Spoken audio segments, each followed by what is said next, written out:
ಶ್ರೀಗುರುಭ್ಯೋ ನಮಃ. ಹರಿ ಓಂ. ಶುದ್ಧಾನಂದೋರು ಸಂವಿದ್ಯುತಿಬಲಬಹುಲೌದಾರ್ಯವೀರ್ಯಾದಿದೇಹಂ ಚಿಂತಾ ಸಂತಾಪಲೇಪೋದ್ಭವಮೃತಿಮುಖರಾಶೇಷದೋಷಾತಿದೂರಂ ಸದ್ಭಿರ್ವೈರಾಗ್ಯಭಕ್ತಿಶ್ರುತಿಮತಿನಿಯತಧ್ಯಾನಜಜ್ಞಾನಯೋಗಾತ್ ಗಮ್ಯಂ ವಂದೇ ಮುಕುಂದಾಭಿಧಮಮಲಮಲಂ ಬ್ರಹ್ಮವೇದಾಂತವೇದ್ಯಂ ಅಭ್ರಮಂ ಭಂಗರಹಿತಂ ಅಜಡಂ ವಿಮಲಂ ಸದಾ ಆನಂದತೀರ್ಥಮತುಳಂ ಭಜೆ ತಾಪತ್ರಯಾಪಹಂ ಮೂಕೋಪಿ ಯತ್ಪ್ರಸಾದೇನ ಮುಕುಂದಶಯನಾಯತೆ ರಾಜರಾಜಾಯತೆ ರಿಕ್ತೋ ರಾಘವೇಂದ್ರಂ ತಮಾಶ್ರಯೇ ಆಪಾದಮೌಲಿಪರ್ಯಂತಂ ಗುರುಣಾಮಾಕೃತಿಂ ಸ್ಮರೇತ್ ತೇನ ವಿಘ್ನಾಃ ಪ್ರಣಶ್ಯಂತಿ ಸಿದ್ಧ್ಯಂತಿ ಚ ಮನೋರಥಾಃ.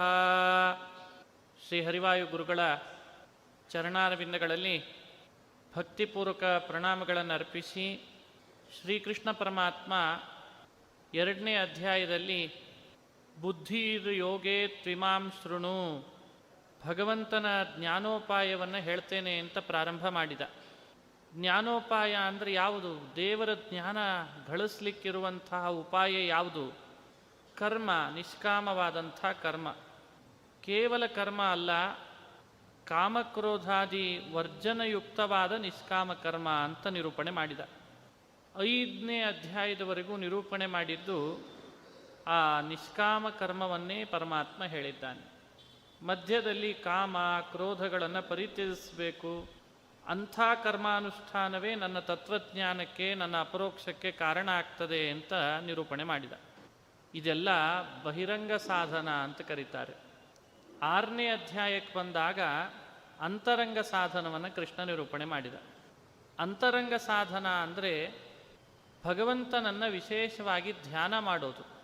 ಚೆನ್ನಾಗಿ ಯಾರು ಧ್ಯಾನ ಮಾಡ್ತಾರೆ ಭಗವಂತನ ಅಪರೋಕ್ಷ ಆಗ್ತದೆ.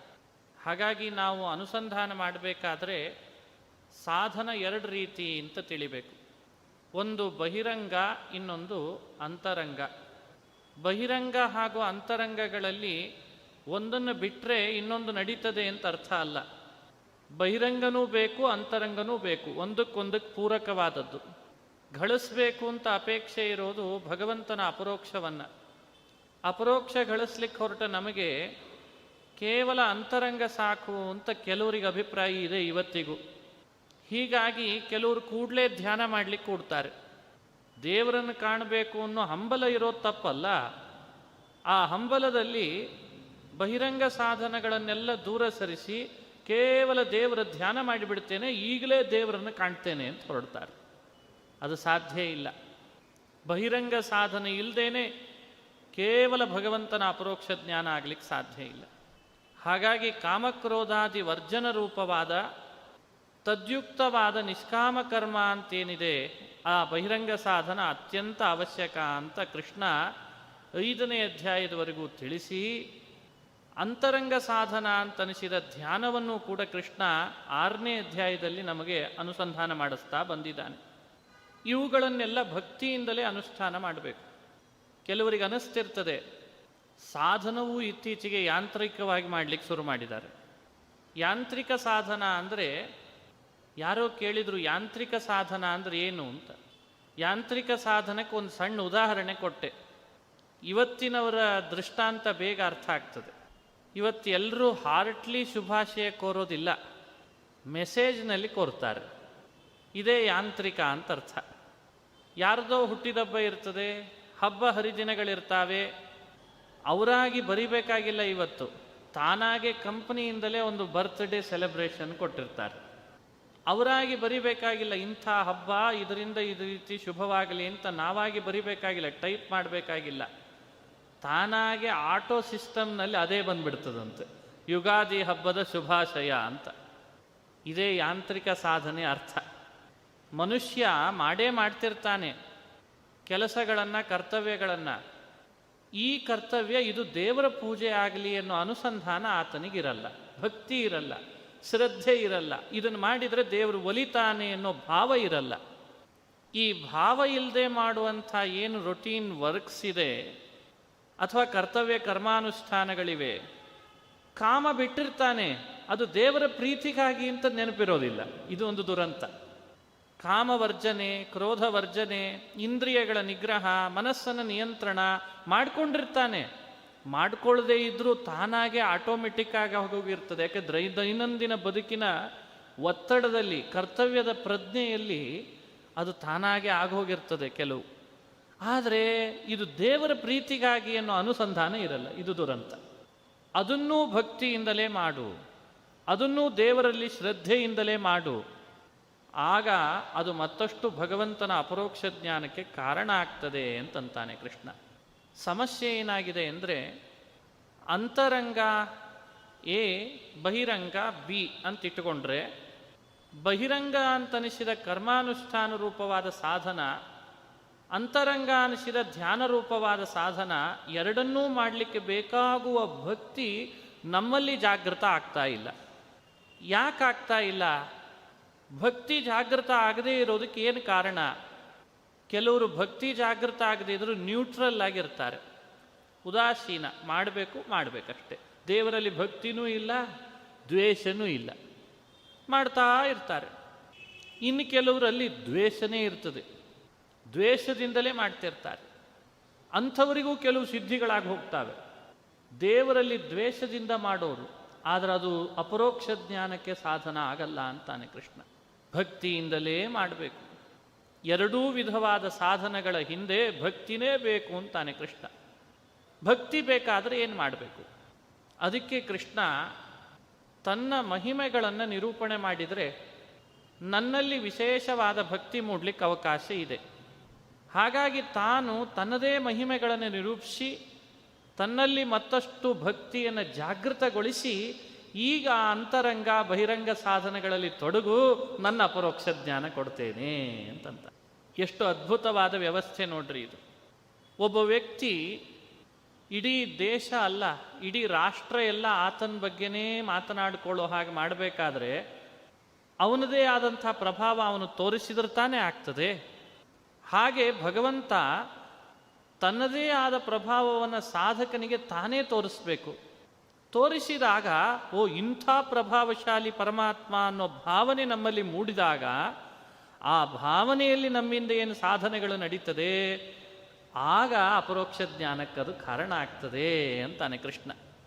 ಹಾಗಾಗಿ ಕೃಷ್ಣ ಪರಮಾತ್ಮ ಈ ಅಧ್ಯಾಯಗಳಲ್ಲಿ ಸ್ವತಃ ತಾನು ತನ್ನ ಮಹಾತ್ಮ್ಯವನ್ನು ನಿರೂಪಿಸ್ತಾ ಬರ್ತಾನೆ.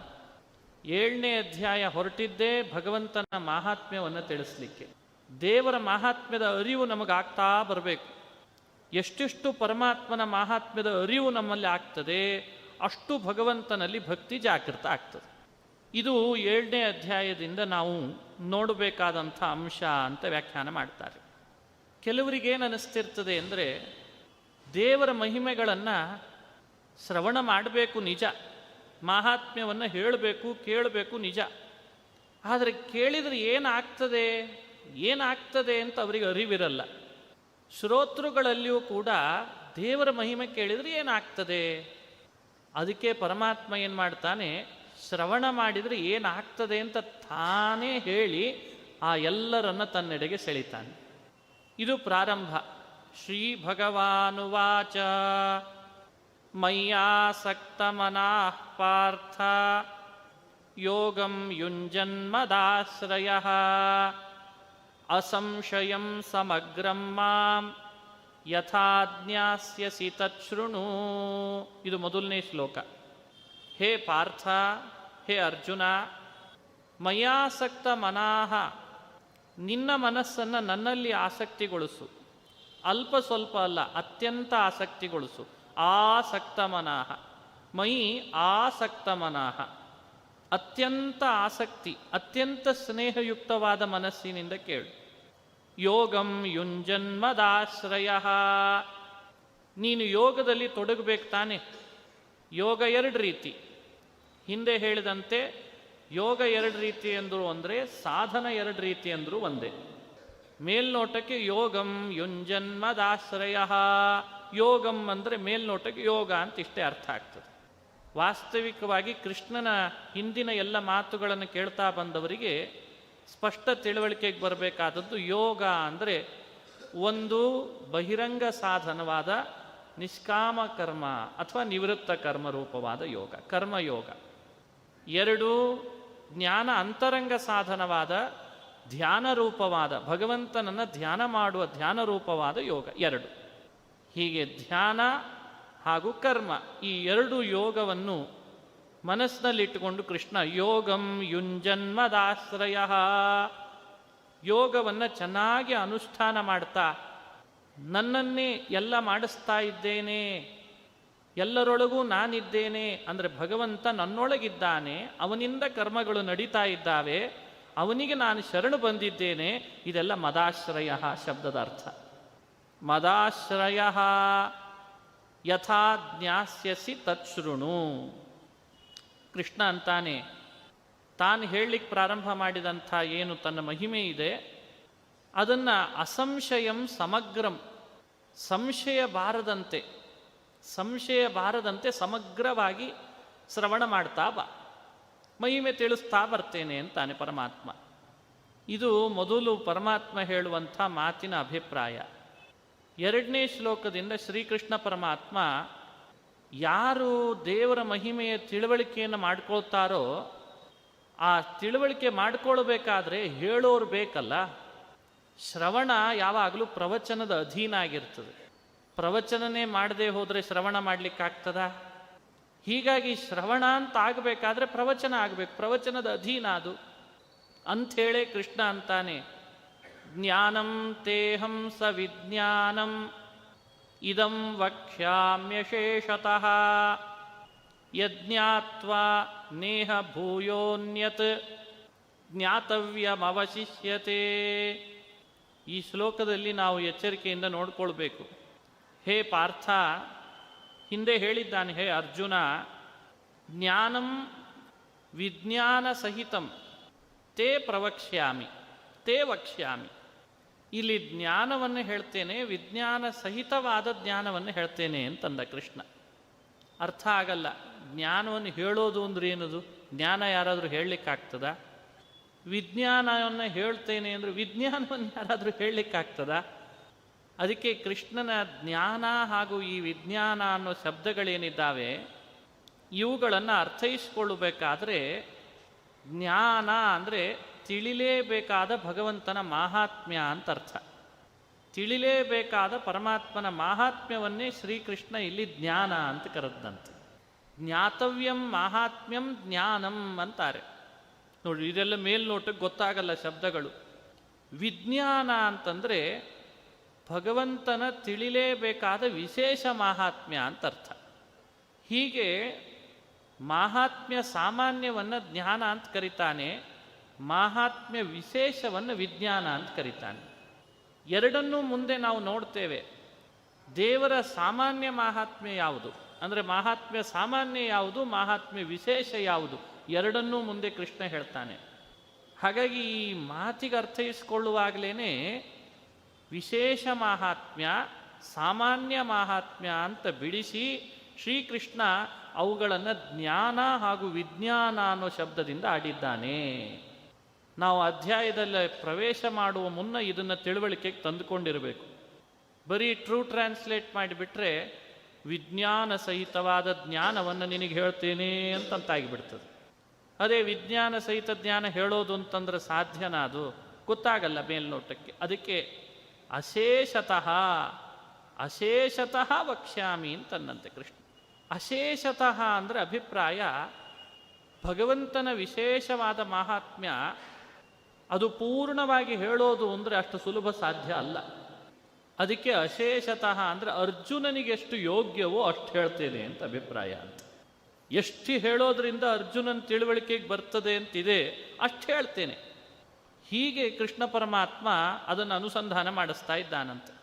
ಹೇಳುವಂಥ ವಿಶೇಷವಾದ ಭಗವಂತನ ಮಹಿಮೆ, ಸಾಮಾನ್ಯವಾದ ಪರಮಾತ್ಮನ ಮಹಿಮೆ ಎರಡೂ ಏನಿದೆ ಅದು ಸಾಧಾರಣ ಅಲ್ಲ. ಇದನ್ನೊಂದನ್ನು ತಿಳ್ಕೊಂಡು ಬಿಟ್ಟರೆ ಮತ್ತೆ ತಿಳಿಬೇಕಾದದ್ದು ಯಾವುದೂ ಉಳಿಯೋದೇ ಇಲ್ವಂತೆ. ಎಲ್ಲ ಉಪನಿಷತ್ತಿನ ಭಾಷೆ. ಯಜ್ಞಾತ್ವಾ ನೇಹ ಭೂಯೋನ್ಯತ್ ಜ್ಞಾತವ್ಯಮವಶಿಷ್ಯತೆ. ಯಾವ ಪರಮಾತ್ಮನ ಮಹಿಮೆಯನ್ನು ತಿಳಿಯೋಣದ್ರಿಂದ ಮತ್ತೆ ತಿಳಿಬೇಕಾದದ್ದು ಅಂತ ಉಳಿಯೋದೇ ಇಲ್ಲ ಅಂತಂತಾನೆ. ಉಪನಿಷತ್ನಲ್ಲಿ ಹಾಗೆ ಹೇಳ್ತದೆ. ಅದೇ ಭಾಷೆಯನ್ನೇ ಕೃಷ್ಣನು ಬಳಸ್ತಾನೆ. ಯಾವುದನ್ನು ತಿಳಿಯೋದ್ರಿಂದ ಮತ್ತೆ ತಿಳಿಬೇಕಾದದ್ದು ಅಂತ ಉಳಿಯೋದಿಲ್ಲವೋ ಇವೆಲ್ಲ ಉಪನಿಷತ್ ಹೇಳೋದು. ಯಥಾ ಮೃಣ್ಮಯೇನ ವಿಜ್ಞಾತೇನ, ಮಣ್ಣಿನ ಒಂದು ಹೆಂಟೆಯಿಂದ ತಯಾರಾದ ಮಡಿಕೆಯನ್ನು ತಿಳ್ಕೊಂಡು ಬಿಟ್ರೆ ಉಳಿದೆಲ್ಲವನ್ನೂ ಕೂಡ ಇದು ಮಣ್ಣಿನ ಹೆಂಟೆಯಿಂದ ನಿರ್ಮಾಣ ಆದದ್ದು ಅಂತ ತಿಳಿತೇವೋ ಹಾಗೆ ಅಂತ ಉಪನಿಷತ್ನಲ್ಲಿ ಹೇಳ್ತಾರೆ. ಕೃಷ್ಣನು ಅದೇ ಭಾಷೆಯನ್ನೇ ಬಳಸ್ತಾನೆ. ಅಂದರೆ ಅಷ್ಟು ಶ್ರೇಷ್ಠವಾದ ತಿಳುವಳಿಕೆ ಕೊಡ್ತಿದ್ದೇನೆ, ಅಂಥ ಅದ್ಭುತವಾದ ಮಹಿಮೆ ನಿನಗೆ ಹೇಳ್ತಿದ್ದೇನೆ, ಇದಕ್ಕಿಂತ ಶ್ರೇಷ್ಠ ಮಹಿಮೆ ಮತ್ತೊಂದು ಇಲ್ಲ, ಅದನ್ನು ಹೇಳಬೇಕಾಗಿದೆ ಕೃಷ್ಣನಿಗೆ. ಹೀಗೆ ವಿಜ್ಞಾನ ಸಹಿತವಾದದ್ದನ್ನು ಹೇಳ್ತೇನೆ ಎನ್ನುವಾಗಲೇ ಜ್ಞಾನ ವಿಜ್ಞಾನ ಶಬ್ದಗಳಿಗೆ ಭಗವಂತನ ಮಾಹಾತ್ಮ್ಯ ಸಾಮಾನ್ಯವಾದದ್ದು ಮತ್ತು ವಿಶೇಷವಾದದ್ದು ಅಂತ 3ನೇ ಶ್ಲೋಕಕ್ಕೆ ನಾವು ಅಭಿಪ್ರಾಯ ತಿಳ್ಕೊಳ್ಬೇಕು.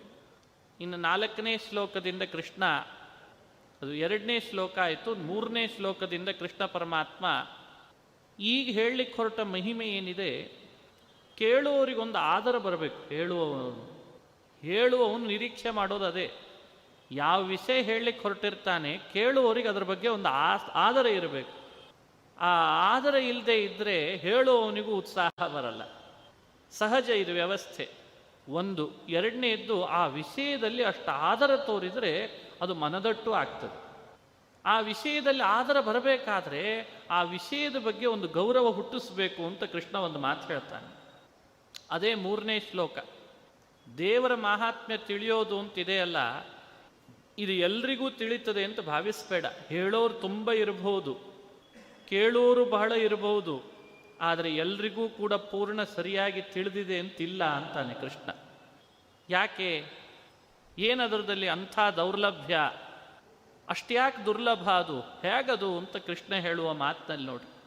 ಮನುಷ್ಯಾಣಾಂ ಸಹಸ್ರೇಷು ಕಶ್ಚಿದ್ಯತತಿ ಸಿದ್ಧಯೇ. ನೆನಪಿಟ್ಟುಕೊಳ್ಳೋಣ.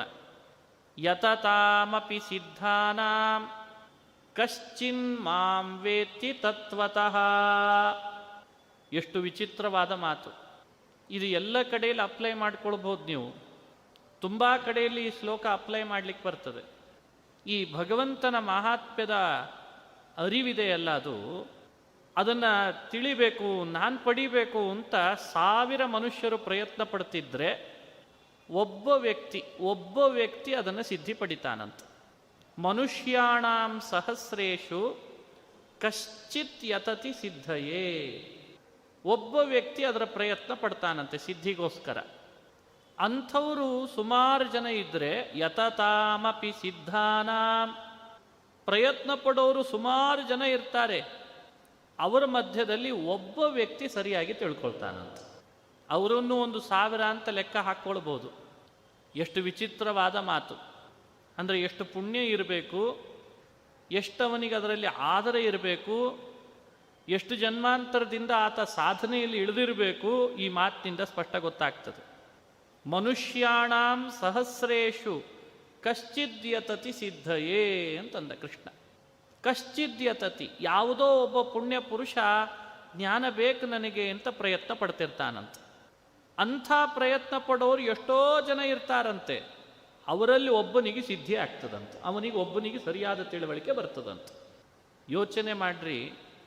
ನಾನು ಲೌಕಿಕವಾಗಿ ಉದಾಹರಣೆ ಕೊಡುವಾಗ ಅದಕ್ಕೆ ಅಂತಿರ್ತೀನಿ, ಈಗೆಲ್ಲ ಟಾಪರ್ ರ್ಯಾಂಕ್ ಅಂತ ವ್ಯವಸ್ಥೆ ಮಾಡಿರ್ತಾರೆ. IAS ಪಾಸ್ ಮಾಡೋದು, IITಯಲ್ಲಿ ಹೋಗಿ ಸೇರ್ಕೊಳ್ಳೋದು, ಇವೆಲ್ಲ ನೋಡ್ತಿರ್ತೇವಲ್ಲ. ಸುಮಾರು 1000 ಜನ ಪ್ರಯತ್ನ ಪಡ್ತಿರ್ತಾರೆ, ಯಾರಿಗೋ ಒಬ್ಬನಿಗೆ ಬರ್ತದಂತ. ಲೌಕಿಕ ಶಿಕ್ಷಣದಲ್ಲಿ IAS ಇಂಥವುಗಳೇನೇ ಇಷ್ಟೆಲ್ಲ ಕಠಿಣ ಆಗಿದೆ. ಇನ್ನು ಭಗವಂತನ ತತ್ವದ ನಿಶ್ಚಿತವಾದ ತಿಳುವಳಿಕೆ ಬರಬೇಕಾದ್ರೆ ಎಷ್ಟು ದುರ್ಲಭ ಇದೆ ಯೋಚನೆ ಮಾಡ್ರಿ. ಅದನ್ನು ಕೃಷ್ಣನ ಬಾಯಿಯಿಂದಲೇ ನಾವು ನೋಡ್ತಾ ಇದ್ದೇವೆ ಇವತ್ತು. ಅದಕ್ಕೆ ಪ್ರವಚನ ಹೇಳೋರು 1000 ಜನ, ಇವತ್ತು ಪ್ರವಚನ ಕೇಳೋರು 1000 ಜನ. ಒಂದೇ ಭಗವದ್ಗೀತೆಯನ್ನು ಎಷ್ಟು ಜನ ನೋಡಿಲ್ಲ, ಎಷ್ಟು ಜನ ವ್ಯಾಖ್ಯಾನ ಮಾಡಿಲ್ಲ. ಎಷ್ಟು ಸಾವಿರಾರು ಜನ ಅದನ್ನು ಅರ್ಥ ಮಾಡ್ಕೊಳ್ತೇನೆ ಅಂತ ಹೊರಟಿಲ್ಲ. ಆದರೆ ಈ ಶ್ಲೋಕ ಸ್ವಲ್ಪ ಅವರು ಗಮನಿಸಿದರೆ ಗೊತ್ತಾಗ್ತದೆ, ಅದು ಎಲ್ರಿಗೂ ತನ್ನ ಭಾವವನ್ನು ತೆರೆದಿಡಲ್ಲ ಅದು ಅಂತ. ತನಗೆ ಅಂತ ಯಾರಿಗೆ ಬೇಕೋ ಅವರಿಗಷ್ಟೇ ಅದು ತನ್ನ ಭಾವ ತೆರೆದಿಡ್ತದೆ. ಅಂಥ ಒಂದು ಮಾಂತ್ರಿಕ ಶಕ್ತಿ ಭಗವದ್ಗೀತೆಯಲ್ಲೇ ಇದೆ. ಲ್ಯಾಂಗ್ವೇಜ್ ಎಲ್ರಿಗೂ ಬರ್ತದೆ, ಅಥವಾ ಇದು ಸಂಸ್ಕೃತ ಲ್ಯಾಂಗ್ವೇಜನ್ನು ಟ್ರಾನ್ಸ್ಲೇಟ್ ಮಾಡಲಿಕ್ಕೆ ಬೇರೆ ಬೇರೆ ಲ್ಯಾಂಗ್ವೇಜಿನಲ್ಲಿ ಬರ್ತದೆ. ಆ ಲ್ಯಾಂಗ್ವೇಜನ್ನು ಮತ್ತೆ ನಾವು ಮೇಲಿಂದ ಮೇಲೆ ಓದುವ ಅಭ್ಯಾಸದಿಂದ ನಮಗದು ಒಂದಿಷ್ಟು ತಿಳುವಳಿಕೆ ಬರ್ತದೆ. ಆದರೆ ನೈಜವಾಗಿ ಕೃಷ್ಣ ತನ್ನ ಮನಸ್ಸಿನಲ್ಲಿ ಏನು ಇಟ್ಟುಕೊಂಡಿದ್ದಾನಲ್ಲ, ಅದನ್ನು ಪೂರ್ಣವಾಗಿ ಒಬ್ಬ ವ್ಯಕ್ತಿಗೆ ಧಾರೆ ಇರಬೇಕಾದ್ರೆ ಅದು ಸುಲಭ ಇಲ್ಲ ಅಂತಂತಾನೆ. ಈ ಶ್ಲೋಕ ಇದಕ್ಕೆಲ್ಲ ನಾವು ಅನುಸಂಧಾನ ಮಾಡಲಿಕ್ಕೆ ಇದು ಸ್ಪಷ್ಟವಾಗಿದೆ. ಅದಕ್ಕೆ ಒಬ್ಬ ವ್ಯಕ್ತಿ ಆ ರೀತಿ ಪಡಿತಾನೆ ಅಂದರೆ ಆ ಪರ್ಸೆಂಟೇಜ್ ಲೆಕ್ಕ ಹಾಕಿದರೆ ನಮಗೆ ಅನುಸಂಧಾನಕ್ಕೆ ಬಂದುಬಿಡ್ತದೆ. 1000 ಜನರಲ್ಲಿ ಒಬ್ಬ, ಅಂಥ 1000 ಜನರು ಮಾಡೋ ಪ್ರಯತ್ನದಲ್ಲಿ ಒಬ್ಬನಿಗೆ ನಾನು ತಿಳಿತೇನೆ ಅಂತ ಕೃಷ್ಣ ಹೇಳಬೇಕಾದ್ರೆ ಯೋಚನೆ ಮಾಡಿರಿ, ಭಗವಂತನ ಮಾತಿನ ಮಹಿಮೆ, ಭಗವಂತನ ತತ್ವಜ್ಞಾನದ ಮಹಿಮೆ ಎಷ್ಟು ಅಂತ ಯೋಚನೆ ಮಾಡಿ.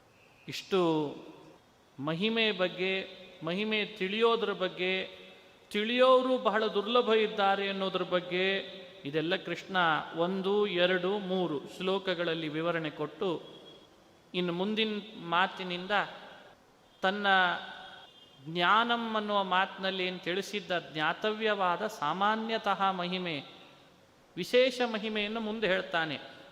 ಜ್ಞಾನಂ ಅನ್ನೋ ಪದದಿಂದ ಹೇಳಿದ ಸಾಮಾನ್ಯ ಮಹಿಮೆಯನ್ನು ಹೇಳ್ತಾನೆ. ಇವತ್ತು ಅದನ್ನೇ ಅನುಸಂಧಾನ ಮಾಡೋಣ. ಭಗವಂತನ ಸಾಮಾನ್ಯವಾದ ಮಹಿಮೆ. ದೇವರು ಸಾಮಾನ್ಯ ಅಲ್ಲ. ಸಾಮಾನ್ಯ ಮಹಿಮೆ ಅಂತ ಹೇಳುವಾಗ ದೇವರನ್ನೇ ಸಾಮಾನ್ಯ ಅಂತ ತಿಳ್ಕೊಂಡ್ಬಿಡ್ತಾರೆ. ಅದಕ್ಕೆ ನಾನು ಆವಾಗ ಸಾಮಾನ್ಯ ಶಬ್ದ ಮಹಿಮೆ ಆದಮೇಲೆ ಹಾಕ್ತಿರ್ತೀನಿ. ಮಹಿಮೆಗಳಲ್ಲಿ ಸಾಮಾನ್ಯ ಅಂತ ಇಟ್ಕೊಳ್ರಿ ಒಂದು ಅಂತ. ಎಲ್ಲರೂ ತಿಳಿಲೇಬೇಕಾದ, ತಿಳಿಬಹುದಾದ, ಕಠಿಣ ಅಂತ ಅನಿಸದೇ ಇರುವ ಅದ್ಭುತವಾದ ಭಗವಂತನ ಮಹಿಮೆ. ಇದನ್ನು ಕೃಷ್ಣ 4ನೇ ಶ್ಲೋಕದಲ್ಲಿ ಹೇಳ್ತಾನೆ. ಇನ್ನು ಮುಂದಿನ 4, 5, 6, 7 ಈ 7ನೇ ಶ್ಲೋಕದವರೆಗೂ ಭಗವಂತ ಹೇಳೋದು ಜ್ಞಾನಂ ವಕ್ಷ್ಯಾಮಿ ಅಂತೇನು ಕೃಷ್ಣ ಹೇಳಿದ್ದಾನೆ, ಆ ಜ್ಞಾನವನ್ನೇ ಹೇಳ್ತಾನೆ. ಜ್ಞಾನವನ್ನು ಅಂದರೆ ತನ್ನ ಮಹಿಮೆಯ ಸಾಮಾನ್ಯವನ್ನು ಹೇಳ್ತಾ ಬರ್ತಾನೆ. ಮುಂದಿನ ಶ್ಲೋಕದಿಂದ ವಿಜ್ಞಾನವನ್ನು ಹೇಳಿದ್ದಾನೆ. ಹಾಗಾಗಿ ಜ್ಞಾನಂ, ಜ್ಞಾತವ್ಯವಾದ ಪರಮಾತ್ಮನ ಮಹಿಮೆ ಸಾಮಾನ್ಯವನ್ನು ಚಿಂತನೆ ಮಾಡೋಣ.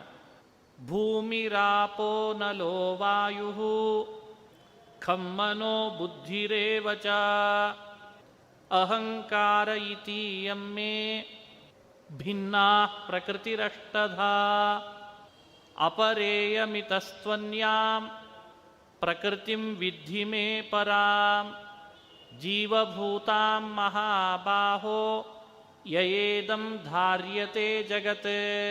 ಇದು ಮಹಿಮೆ, ದೇವರ ಮಹಿಮೆ. ದೇವರಂತಾನೆ ಪ್ರತ್ಯಕ್ಷವಾಗಿ ನಿನ್ನ ಅನುಭವದೊಳಗೆ ದೈನಂದಿನವಾಗಿ ನೀನು ಅನುಭವಿಸುವ ಏನು ಪದಾರ್ಥಗಳಿದ್ದಾವೆ ಇವನ್ನ ನೀನು 8ರಿಂದ ವಿಭಾಗ ಮಾಡ್ಕೋ ಅಂತಂದ. 8ಕ್ಕಿಂತ ಹೊರಗೆಲ್ಲೂ ಇಲ್ಲ, ನೀವೇ ಚಿಂತನೆ ಮಾಡಬಹುದು. ಎಲ್ರಿಗೇನು ಒಂದು ಶಬ್ದ ನೆನಪಿರ್ತದೆ ಅಂದರೆ ಪ್ರಕೃತಿ ಅಂತ ಎಲ್ಲರೂ ಹೇಳ್ತೇವೆ.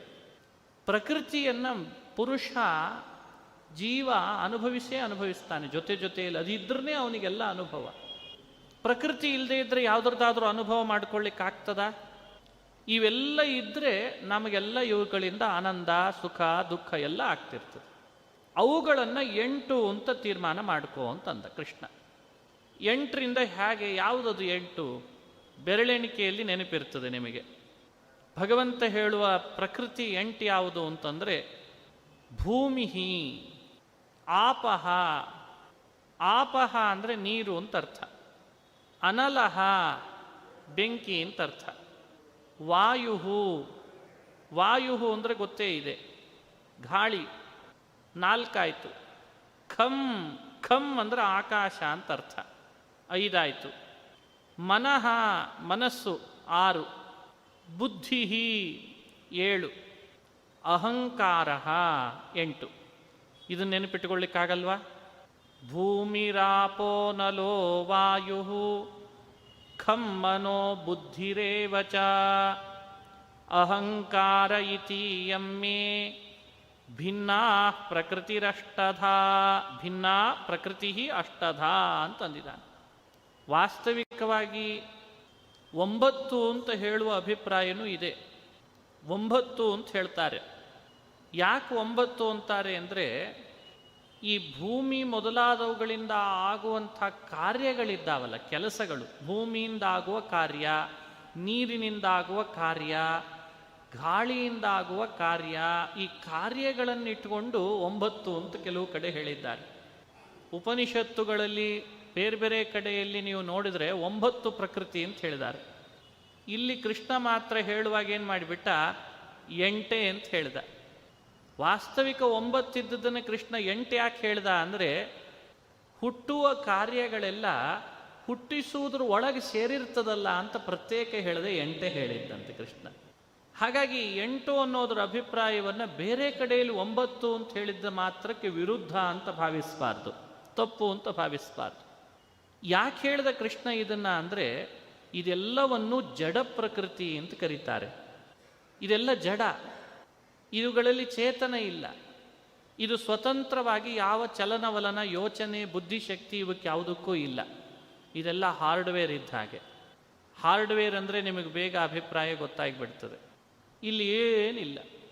ಅಪರೇಯಮಿತಸ್ತ್ವನ್ಯಾಂ ಪ್ರಕೃತಿಂ ವಿದ್ಧಿ ಮೇ ಪರಾಂ. ಈ ಎಲ್ಲ ಜಡ ಪ್ರಕೃತಿ 8 ಆದರೆ ಇದಕ್ಕಿಂತಲೂ ಭಿನ್ನವಾದ ಒಂದಿದೆ ಅಂತೆ, ಅದು ಪ್ರಕೃತಿ. ಅದು ಈ ಪ್ರಕೃತಿಗಿಂತ ಭಿನ್ನವಾದ ಪ್ರಕೃತಿ, ಅದು ಬೇರೆಯೇ ಇದೆ. ಅದು ಚೇತನ ಪ್ರಕೃತಿ ಅಂತ ಕರೀತಾರೆ. ಆ ಪರಮಾತ್ಮ ಈ ಜಡ ಪ್ರಕೃತಿಗಿಂತ ಭಿನ್ನವಾದ ಜೀವಭೂತ ಅಂತ ಅನಿಸ್ಕೊಂಡಂತಹ ಚೇತನ ಪ್ರಕೃತಿ, ಅದು ಈ ಎಲ್ಲ ಜಡ ಪ್ರಕೃತಿಯನ್ನು ಕೂಡ ನಿಯಂತ್ರಣ ಮಾಡ್ತಾ ಇರ್ತದಂತೆ. ಹಿಂದೆ ಹೇಳಿದ 8 ನಿಯಂತ್ರಿಸೋದು ಆ ಪ್ರಕೃತಿ. ಅಂಥ ಪ್ರಕೃತಿಯನ್ನು ಕೂಡ ನಿಯಂತ್ರಿಸೋನು ಯಾರು ಅಂದರೆ ನಾನು ಅಂತ ಹೇಳಬೇಕಾಗಿದೆ ಅಂತೆ ಭಗವಂತನಿಗೆ. ಇಷ್ಟು ಹೇಳಬೇಕಾಗಿದೆ. ಜಡವಾದ ಪ್ರಕೃತಿಯನ್ನು ನಿಯಂತ್ರಿಸುವ ಚೇತನ ಪ್ರಕೃತಿ ಇದೆ, ಆ ಚೇತನ ಪ್ರಕೃತಿಯನ್ನು ನಿಯಂತ್ರಿಸುವವನು ನಾನಾಗಿದ್ದೇನೆ, ಇದು ನನ್ನ ಮಹಿಮೆ ಅಂತ ಹೇಳಬೇಕಾಗಿದೆ ಭಗವಂತನಿಗೆ. ಈಗ ನಿಮಗೆ ಸ್ಪಷ್ಟವಾದ ತಿಳುವಳಿಕೆಗೆ ಅನುಕೂಲ ಅಂತ ಇಷ್ಟು ಬಿಡಿಸಿದೆ ನಾನು. ಹೀಗೆ 8ಕ್ಕಿಂತ ಭಿನ್ನವಾದದ್ದು ಬೇರೆ ಇದೆ. ಆ ಪರಮಾತ್ಮ ಅದನ್ನೂ ತನ್ನ ನಿಯಂತ್ರಣದಲ್ಲಿ ಇಟ್ಟುಕೊಂಡಿದ್ದಾನೆ. ಜೀವಭೂತಾಂ ಮಹಾಬಾಹೋ ಯಯೇದಂ ಧಾರ್ಯತೆ ಜಗತ್.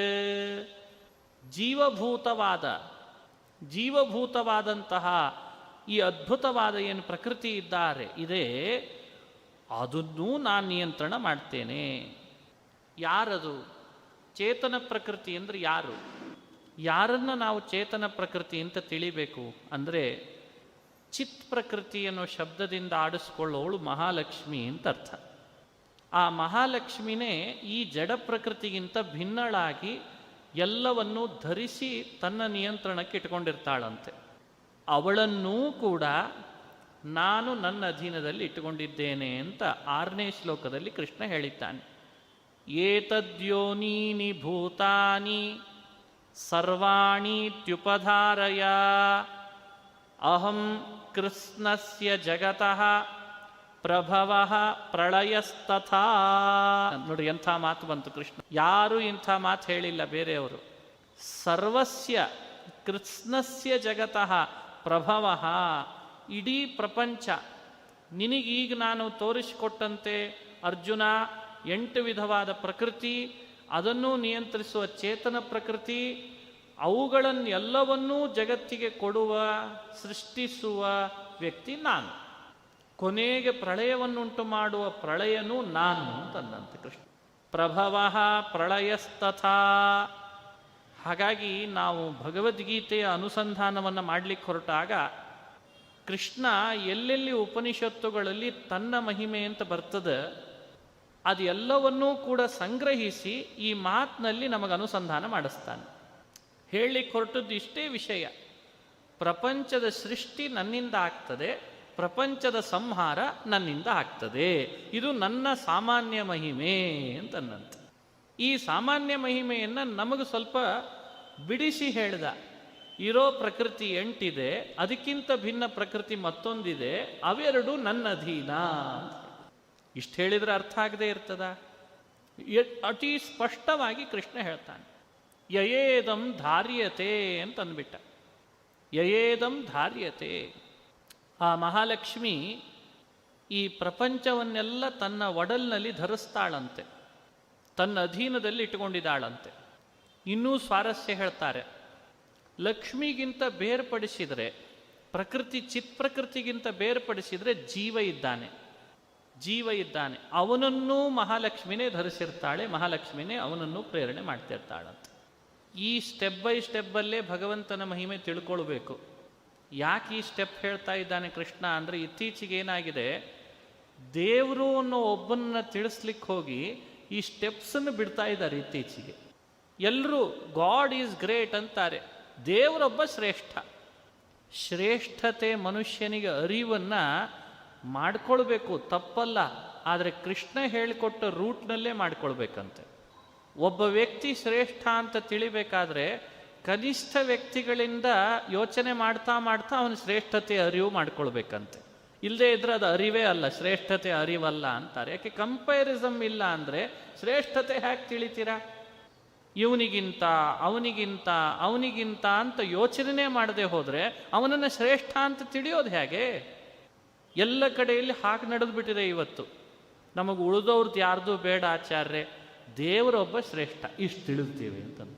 ಭಗವಂತ ಹಾಗೆ ಬೇಡ ಅಂತಾನೆ. ಹಾಗಲ್ಲ, ಅದು ತಿಳುವಳಿಕೆ, ಅದು ಸಾಧಾರಣವಾದ ತಿಳುವಳಿಕೆ. ತಿಳಿಬೇಕಾದ್ರೆ ಹೀಗೇ ತಿಳಿಬೇಕು ಅಂತಾನೆ ಭಗವಂತ. ಜಡ ಪ್ರಕೃತಿ, ಚಿತ್ ಪ್ರಕೃತಿ, ಅದನ್ನೂ ಇದನ್ನೂ ಸೇರಿಸಿ ನಿಯಂತ್ರಿಸೋನು ನಾನು ಅಂತ ತಿಳಿದ್ರೇ ನನ್ನ ಶ್ರೇಷ್ಠತೆ ತಿಳುವಳಿಕೆ. ಆ ತಿಳುವಳಿಕೆ ಇಟ್ಟುಕೊಂಡೇ ಸಾಧನೆ ಆಗಬೇಕು. ಆ ತಿಳುವಳಿಕೆಯಲ್ಲಾದ ಸಾಧನೆ ನಿಜವಾಗ್ಲೂ ನನ್ನ ಅಪರೋಕ್ಷವನ್ನು ತಂದು ಕೊಡ್ತದೆ. ಬಹಳ ಕಡೆಯಲ್ಲಿ ಹೇಳುವಾಗ ಹೇಳ್ತಿರ್ತೀನಿ, ಇವತ್ತು ಕೆಲವು ಕಡೆಯಲ್ಲಿ ಲೌಕಿಕವಾಗಿ ಯೋಚನೆ ಮಾಡುವಾಗ ಬಂದಂಥ ವಿದ್ಯಾರ್ಥಿಗಳಿಗೆ ಕೂಡಲೇ ಆ ಫಾರ್ಮುಲಾವನ್ನು ಬಿಡಿಸಿ ಹೇಳ್ಬೋದಾಗಿರ್ತದೆ. ಅವ ತಿಳ್ಕೊಳ್ತಾನೆ ಆ ಫಾರ್ಮುಲಾವನ್ನು ಕೂಡಲೇ ಹೇಳಿದರೆ, ಆದರೆ ತಿಳಿಸಲ್ಲ. ಹೀಗೇ ಬಾ ಅಂತಾರೆ. ಇವನಂತಾನೆ, ಇಲ್ಲ ಹಾಗೆ ಅಲ್ಲ, ಹೀಗೇ ಬಾ ನೀನು ಅಂತಾರೆ.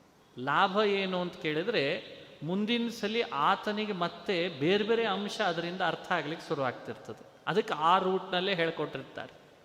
ಒಂದು ಸಾಧಾರಣವಾದ ಅಂಶ, ಸಂಗೀತ ಅಥವಾ ವೀಣೆ ಅಥವಾ ಒಂದು ಶ್ರುತಿ ಪೆಟ್ಟಿಗೆ, ಇವುಗಳನ್ನು ಕಲಿಸಿಕೊಡುವಾಗಲೇ ಹೇಳ್ಕೊಡ್ತಾರೆ, ಈ ಬೆರಳನ್ನು ಇಲ್ಲಿಗೇ ಇಡಬೇಕು ನೀನು, ಬೇರೆ ಕಡೆಯಲ್ಲಿ ಇಡಬೇಡ ಅಂತಾರೆ. ಇದನ್ನು ಮೊದಲು ಅಭ್ಯಾಸ ಮಾಡಿ. ಒಂದು ತಬಲ ಹೇಳ್ಕೊಡುವಾಗ ಹೇಳ್ಕೊಡ್ತಾರೆ, ಈ ತಬಲದಲ್ಲಿ ಈ ಬೆರಳು ಯಾವ ಕಾರಣಕ್ಕೂ ಹೊರಗೆ ಬರಬಾರ್ದು, ಹಾಗೆ ನೋಡ್ಕೊ ಅಂತ ಹೇಳ್ಕೊಡ್ತಾರೆ. ಯಾಕೆ ಅಂದರೆ ಲಾಭಾಂಶ ಇದೆ. ಮುಂದೆ ಬರುವ ರಾಗಗಳು, ಮುಂದೆ ಬರುವ ತಾಳಗಳಿದ್ದಾವಲ್ಲ, ಈ ಬೆರಳು ಹೊರಗೆ ಹೋಗ್ಲಿಕ್ಕೆ ಶುರು ಆದರೆ ಆ ತಾಳ ತಪ್ಪಲಿಕ್ಕೆ ಶುರು ಆಗ್ತದೆ. ಈಗಿಂದ ಅದನ್ನು ಅಭ್ಯಾಸ ಮಾಡು. ಸಂಗೀತದಲ್ಲೇ ಇಷ್ಟಿದೆ, ಫಾರ್ಮುಲಾಗಳನ್ನು ಬಳಸಿ ಹೇಳುವಾಗಲೇ ಇಷ್ಟಿದೆ. ಒಂದು ಶ್ರುತಿ ಪೆಟ್ಟಿಗೆಯ ಮೇಲೆ ಕೈ ಆಡಿಸ್ಬೇಕಾದ್ರೆ ಹೆಬ್ಬೆರಳನ್ನು ಬ್ಲ್ಯಾಕ್ ಮೇಲೆ ಇಡಬೇಡ ಅಂತ ಹೇಳ್ತಾರೆ. ಹೆಬ್ಬೆರಳು ಓನ್ಲಿ ವೈಟ್ ಮೇಲಷ್ಟೇ ಯೂಸ್ ಮಾಡಬೇಕಂತೆ. ಮೇಲಿನ ಬೆರಳಿದೆಯಲ್ಲ, ಅವುಗಳೆಲ್ಲ ಬ್ಲ್ಯಾಕ್ ಮೇಲೆ ಯೂಸ್ ಮಾಡಬೇಕಂತೆ. ವೈಟ್ ಬ್ಲ್ಯಾಕಿಗೆ ಎರಡಕ್ಕೂ ಯೂಸ್ ಮಾಡು, ಆದರೆ ಹೆಬ್ಬೆರಳು ಮಾತ್ರ ಬ್ಲ್ಯಾಕ್ ಮೇಲೆ ಇಡಬೇಡ ಅಂತ ಹೇಳ್ತಾರೆ. ಒಂದು ಶ್ರುತಿ ಪೆಟ್ಟಿಗೆಯನ್ನು ಬಾರಿಸ್ಲಿಕ್ಕೆ ಇಷ್ಟಿದೆ ಅಂತೆ. ಯೋಚನೆ ಮಾಡ್ರಿ, ಶ್ರುತಿ ಪೆಟ್ಟಿಗೆ ಕಲಿಬೇಕಾದ್ರೆ ಇಷ್ಟು ಸ್ಟೆಪ್ಸ್ ಹೇಳ್ತಾರೆ. ಇನ್ನು ಶ್ರೀಕೃಷ್ಣ ಪರಮಾತ್ಮ ನನ್ನ ಮಹಿಮೆಯನ್ನು ನೀನು ಅರ್ಥೈಸ್ಕೊಳ್ಬೇಕಾದ್ರೆ ಬೇರೆ ಬೇರೆ ರೂಟುಗಳನ್ನು ಬಳಸಬೇಡ, ಹೋಗಬೇಡ. ಈ ರೂಟ್ ನಾನು ಹೇಳ್ಕೊಡ್ತೇನಲ್ಲ, ಹಾಗೆ ಬಾ, ನನ್ನ ಮಹಿಮೆ ನಿನಗೆ ಅರ್ಥ ಆಗ್ತದೆ. ಎಷ್ಟು ಅದ್ಭುತವಾಗಿ ಹೇಳ್ತಾನೆ ಕೃಷ್ಣ. ಭೂಮಿಹಿ ಅಂತಂದ. ಯೋಚನೆ ಮಾಡ್ರಿ, ಭೂಮಿಹಿ ಸಾಮಾನ್ಯವಾಗಿ ಪರಮಾತ್ಮನ ಮಹಿಮೆ ಹೇಗೆ ವ್ಯಕ್ತ ಆಗಿದೆ ಅಂತ ಹೇಳ್ತದೆ. ಭೂಮಿ ಅಂತಂದರೆ ಅದೊಂದು ಜಡವಾದ, ಲೋಕದಲ್ಲಿ ಎಲ್ಲ ಕಡೆಯಲ್ಲೂ ಕೂಡ ಹರಡಿದ, ಬಹಳ ವಿಶಾಲವಾದ, ನಮ್ಮ ನಿಮ್ಮೆಲ್ಲರಿಗೂ ಆಶ್ರಯವಾದ ಗಂಧವನ್ನು ತನ್ನ ಒಡಲಿನಲ್ಲಿ ಇಟ್ಟುಕೊಂಡು, ಸ್ಪರ್ಶವನ್ನು ತನ್ನ ಒಡಲಿನಲ್ಲಿ ಇಟ್ಟುಕೊಂಡಂಥ ಒಂದು ಜಡವಾದ ಪ್ರಕೃತಿ. ಈ ಭೂಮಿ ನೋಡಿದಾಗೆಲ್ಲ ಭಗವಂತನ ತಿಳುವಳಿಕೆ ಬರಬೇಕಂತ. ಆಗ್ತದೆ ಅಂತಾನೆ ಕೃಷ್ಣ. ಆಗ್ತದೆ ನೋಡು. ಭೂಮಿ ಜಡವಾದ ಪ್ರಕೃತಿ, ಸ್ವತಂತ್ರವಾಗಿ ಅದು ಚಲನ ಇಲ್ಲ. ಅದಕ್ಕೆ ಒಳಗಡೆಯಲ್ಲಿ ಗಂಧ ಇದೆ. ಈ ಜಡವಾದ ಭೂಮಿಯನ್ನು ನೋಡಿದಾಗ ನನ್ನ ತಿಳುವಳಿಕೆ ಹೇಗೆ ಬರಬೇಕು? ಅದಕ್ಕೆ ಕೃಷ್ಣ ಹೇಳ್ದ, ಏತದ್ಯೋನೀನಿ ಸರ್ವಾಣಿ ಭೂತಾನಿ ಸರ್ವಾಣೀತ್ಯುಪಧಾರಯ. ಸೃಷ್ಟಿಯ ರಹಸ್ಯವನ್ನು ಭೇದಿಸ್ಲಿಕ್ಕೆ ಹೋದರೆ, ಭೂಮಿಯ ಬಗ್ಗೆ ಆಲೋಚನೆ ಮಾಡ್ತಾ ಬಂದರೆ, ಭೂಮಿ ಯಾವುದರಿಂದ ಹುಟ್ಟಿತು? ಯಾರಾದರೂ ಯೋಚನೆ ಮಾಡಿದೇವಾ ಭೂಮಿ ಯಾವುದರಿಂದ ಹುಟ್ಟಿತು ಅಂತ? ಆಶ್ಚರ್ಯ ಆಗ್ತದೆ. ನೀರಿನಿಂದ ಹುಟ್ಟಂತೆ ಭೂಮಿ. ನೀರು ಯಾವುದರಿಂದ ಹುಟ್ಟಿತು? ನೀರು ಯಾವುದರಿಂದ ಹುಟ್ಟಿತು ಅಂತ ವಿಜ್ಞಾನದಲ್ಲಿ ಕಂಡು ಹಿಡಿತಾ ಇದ್ದಾರೆ ಇವತ್ತು. ನೀರು ಬೆಂಕಿಯಿಂದ ಹುಟ್ಟಿತು. ಬೆಂಕಿ ಯಾವುದರಿಂದ ಹುಟ್ಟಿತು? ಗಾಳಿಯಿಂದ ಹುಟ್ಟಿತು. ಗಾಳಿ ಯಾವುದರಿಂದ ಹುಟ್ಟಿತು? ಆಕಾಶದಿಂದ ಹುಟ್ಟಿತು. ನೋಡಿದ್ರೆ ಒಂದಕ್ಕೊಂದಕ್ಕೆ ಪರಸ್ಪರವಾಗಿ ಯೋಚನೆ ಮಾಡ್ತಾ ಬಂದರೆ, ಭೂಮಿಯ ಹುಟ್ಟಿನಿಂದ ಯಾವುದಿದೆ ಅಂತ ಹುಡುಕ್ತಾ ಹೋದರೆ ಕೊನೆಗೊಂದು ಪ್ರಕೃತಿ ಸಿಗ್ತದೆ. ಅದು ಚಿತ್ ಪ್ರಕೃತಿ. ಆ ಪ್ರಕೃತಿಯ ಯೋನಿ ಮತ್ತೆ ಅದು ಯಾವುದರಿಂದ ಹುಡ್ತು ಅಂತ ಯೋಚನೆ ಮಾಡ್ತಾ ಹೋದರೆ ಅಲ್ಲಿಗೆ ಭಗವಂತಕ್ಕೆ ನಿಲ್ತದಂತೆ. ಇದೊಂದು ಟ್ರಿಕ್ಸ್ ಹೇಳ್ಕೊಟ್ಟಿದ್ದಾನೆ ಕೃಷ್ಣ ನಮಗೆ. ನನ್ನ ತಿಳುವಳಿಕೆಯನ್ನು ನೀ ಮಾಡಿಕೊಳ್ಳುವಾಗ ಈ ರೂಟ್ನಲ್ಲಿ ಬಾ ಅಂತ ಕರೀತಾ ಇದ್ದಾನೆ ಕೃಷ್ಣ. ಭೂಮಿಯ ಹಿಂದೆ, ನೀರಿನ ಹಿಂದೆ, ಬೆಂಕಿಯ ಹಿಂದೆ ಆಕಾಶ, ಗಾಳಿಯ ಹಿಂದೆ ಆಕಾಶದ ಹಿಂದೆ ಪ್ರಕೃತಿ ಇದೆ. ಆ ಪ್ರಕೃತಿ ಚಿತ್ ಪ್ರಕೃತಿ, ಅದು ನನ್ನ ಅಧೀನವಾಗಿದೆ. ಇಷ್ಟು ತಿಳುವಳಿಕೆ ಮಾಡ್ಕೊಳ್ಳಿಕ್ಕೆ ಬರೋದಿಲ್ವೇ? ಇದು ಒಂದು ರೂಟು. ಅಥವಾ ಭೂಮಿಯನ್ನು ನೋಡಿದಾಗೆಲ್ಲ ಭಗವಂತನ ನೆನಪು ಹೀಗೂ ಬರುತ್ತದೆ. ಭೂಮಿಯಲ್ಲಿ ನಾವು ನೀವು ಎಲ್ಲ ಆಶ್ರಯ ಪಡೆದಿದ್ದೇವೆ. ಮಲಗುತ್ತೇವೆ, ಮೂತ್ರ ವಿಸರ್ಜನೆ, ಮಲ, ತುಳಿತೇವೆ, ಕುಣಿತೇವೆ, ಏನೆಲ್ಲ ಮಾಡ್ತೇವೆ.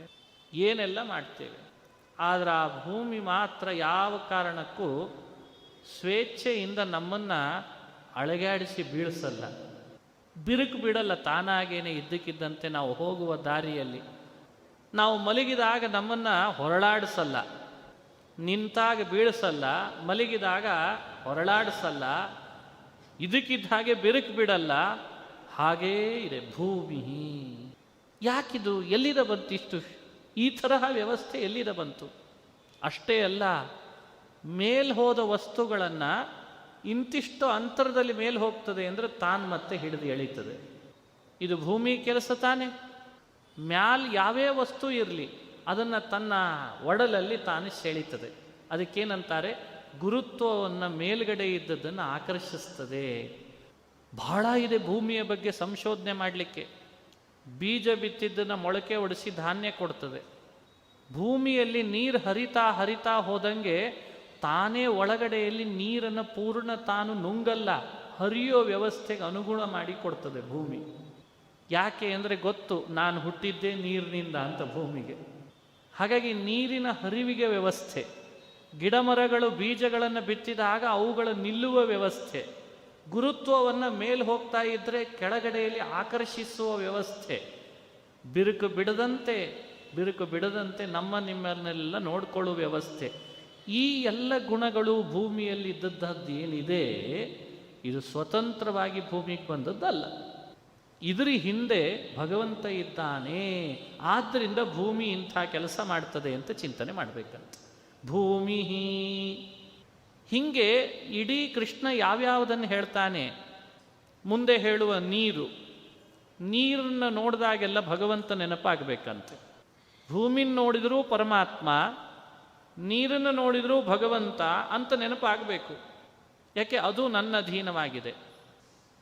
ಎಲ್ಲಿ ನೀರು ಹರಿಬೇಕು, ನೀರಿನಲ್ಲಿ ಯಾವ್ಯಾವ ರಸಗಳಿರಬೇಕು, ಯಾವ್ಯಾವ ಥರದ ನೀರಿನಲ್ಲಿ ರಸ ಅಷ್ಟೇ ಅಲ್ಲ, ಅಲ್ಲಿ ಹೊಳಿಬೇಕು. ಹೊಳಪು, ಶೈತ್ಯ, ನೀರು ತಂಪಿರ್ತದಲ್ಲ, ನೀರಿನಲ್ಲಿರೋ ತಂಪು ಗುಣ, ಅದೆಲ್ಲ ಭಗವಂತ ವ್ಯವಸ್ಥೆ ಮಾಡ್ತಾನಂತೆ. ಅದು ಸುಮ್ಮನೆ ಬಂದದ್ದಲ್ಲ. ಇದರ ಬಗ್ಗೆ ನೀವು ಚರ್ಚೆ ಮಾಡ್ತಾ ಹೋದರೆ ಇದೊಂದು ಶ್ಲೋಕ, ಭೂಮಿ ಆಪಃ ಅನಲಃ ವಾಯು ಖಂ ಇವುಗಳಲ್ಲೆಲ್ಲ ಏನು ಪ್ರಕೃತಿಯಲ್ಲಿ ಭಗವಂತ ನಮಗೋಸ್ಕರ ಅಂತ ಕೊಟ್ಟದ್ದಿದೆ, ಯೋಚನೆ ಮಾಡ್ತಾ ಬಂದರೆ ಬಹಳ ದೊಡ್ಡ ವಿಜ್ಞಾನ ಇದೆ. ಇವತ್ತು ಭೂಮಿಯನ್ನು ಸಂಶೋಧನೆ ಮಾಡಲಿಕ್ಕೆ ಎಷ್ಟು ಜನ ಸೈಂಟಿಸ್ಟ್ ಹೊರಟಿದ್ದಾರೆ ಗೊತ್ತದೋ ಇಲ್ಲೋ. ಅದರಲ್ಲಿ ಕೆಂಪು ಮಣ್ಣು ಬೇರೆ, ಕರಿ ಮಣ್ಣು ಬೇರೆ, ಆ ಮಣ್ಣುಗಳಲ್ಲಿ ಬೆಳೀತಾ ಇರುವ ಬೀಜಗಳು ಬೇರೆ ಬೇರೆ ಗಿಡಗಳನ್ನು, ಅದೆಲ್ಲ ಮಣ್ಣಿನ ಗುಣ ಅಂತ ಹೇಳ್ತಾರೆ. ಮತ್ತೆ ಇಲ್ಲಿ ಬೆಳೆದ ಬೀಜಗಳೆಲ್ಲ ಬೇರೆ ಮಣ್ಣಿನಲ್ಲಿ ಬೆಳೀತಾ ಇಲ್ಲ, ಅದು ಈ ಮಣ್ಣಿನಲ್ಲಿ ಅಷ್ಟೇ ಬೆಳೀತಿದ್ರೆ ಆ ಬೀಜ ಬೇರೆ ಮಣ್ಣಿನಲ್ಲಿ ಬೆಳೆಯಲ್ಲ. ಇದ್ರ ಹಿಂದೆಲ್ಲ ಯಾರಿದ್ದಾನ? ಹಾಗಾದರೆ ಮಣ್ಣು ಮಣ್ಣೇ ಒಂದಾದರೆ ಎಲ್ಲ ಮಣ್ಣು ಮಣ್ಣೆ ಅಂತಾದ ಮೇಲೆ ಎಲ್ಲ ಬೀಜಗಳು ಎಲ್ಲ ಕಡೆಯಲ್ಲಿ ಯಾಕೆ ಬೆಳೀಲಿಲ್ಲ? ಇವತ್ತು ಕಡಲೆ ಬೀಜ ಬೆಳಿಬೇಕಾದ್ರೆ ಕರಿ ಮಣ್ಣೇ ಬೇಕು, ಎರೆ ಮಣ್ಣೇ ಬೇಕು. ಕೆಂಪು ಮಣ್ಣಲ್ಲಿ ಅದನ್ನು ಬೆಳೆಯೋದು ಕಷ್ಟ ಆಗಿದೆ. ಆ ಮಣ್ಣಿನಲ್ಲೇ ಗುಣಧರ್ಮಗಳನ್ನು ವ್ಯತ್ಯಾಸ ಮಾಡಿದ್ದಾನೆ. ಆ ಭೂಮಿಯಲ್ಲೇನೆ ಅತ್ಯದ್ಭುತವಾದಂಥ ಧಾನ್ಯ ವಿಶೇಷಗಳನ್ನು ಬೆಳೆಸ್ತಾನೆ ದೇವರು. ಅದೆಲ್ಲ ಯಾರ ಮಹಿಮೆಪ್ಪ? ಅದು ನನ್ನ ಮಹಿಮೆ ಅಂತ ತಿಳಿಯೋ. ಏನು ಅದ್ಭುತ ಇದೆ ಭೂಮಿ.